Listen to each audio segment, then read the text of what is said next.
Vamos lá, com toda essa sua experiência de mercado, como é que você vê essa participação de estruturas metálicas em obras residenciais? Você acha que poderia ainda ser maior?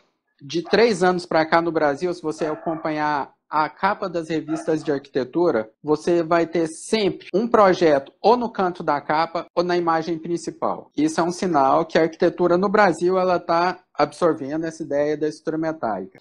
Se a gente colocar no papel a estrutura metálica e esses sistemas construtivos ágeis, eles estão em sintonia mais do que nunca com a nossa atualidade de coronavírus e de sustentabilidade. Porque uma obra em concreto e alvenaria, ela vai exigir o armador, carpinteiro, pedreiro, instaladores, o cara da cobertura, gente para fazer acabamento, ajudante. E numa construção seca, não.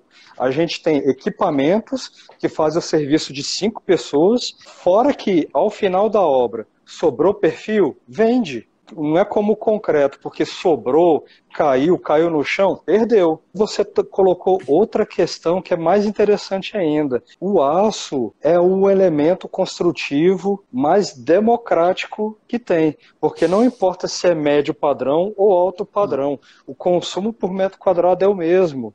Se você falar assim, de um popular bem acessível, a partir Isso, do momento que você tem a estrutura metálica estruturando uma cobertura em telha, ela é bem diferente de você estruturar uma cobertura com laje. Então, a partir do isso. momento que você tem condição de abrir mão de laje, você tem um decréscimo de consumo que ele é quase que 50%. Vamos falar, dependendo do padrão da casa, garagem e serviço, você ocupa fácil 30%, Uhum, entendeu? exato. Esse 30%, em se convertendo para consumo de aço, isso é interessante em custo.